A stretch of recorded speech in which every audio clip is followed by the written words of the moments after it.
What up, my food lovers? Previously on Food Flash, we started to conduct a tier list on which fast food apps are the best for features, cost, and exclusivity. Today, we're going to continue from where we left off. Last time, we covered McDonald's, Wendy's, and Chipotle.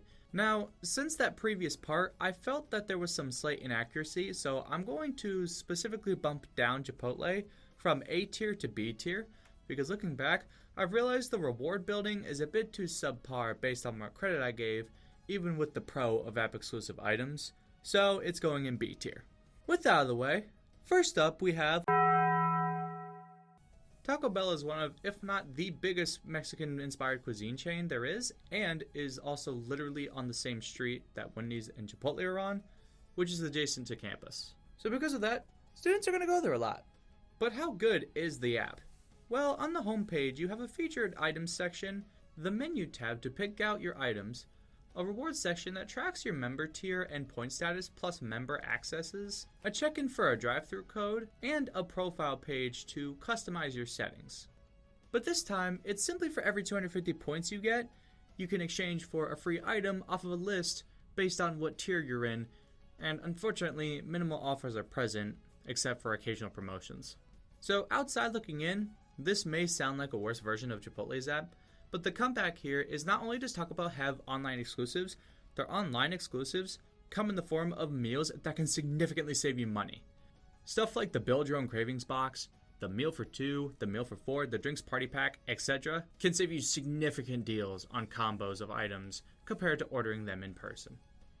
If that in itself isn't amazing enough, they even have a feature that recommends you a particular meal based on your budget, ranging anywhere from $5 to $25.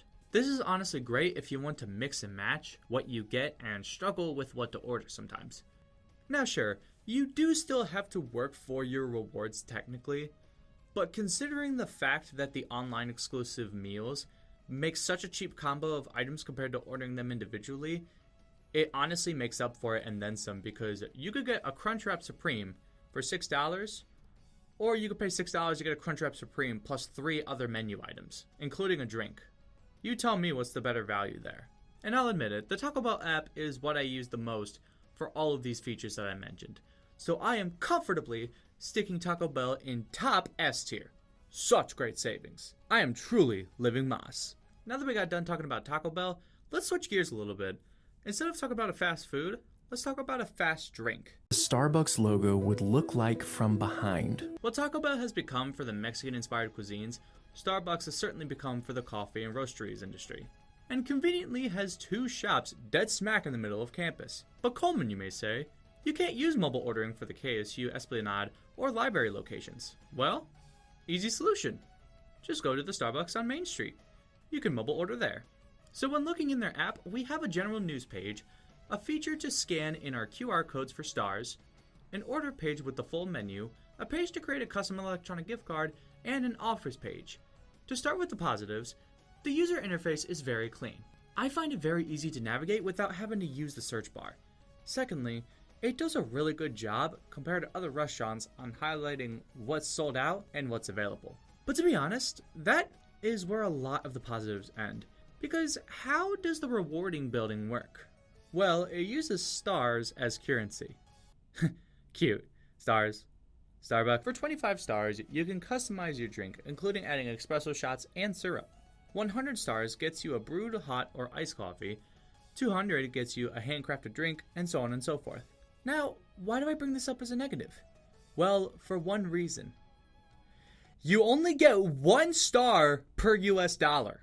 So to even earn just espresso shots and syrup in your drinks, you have to pay $25 in subtotal before you can even activate that in a future order. And then, if you want to even just get a free ordinary drink, you gotta pay $100.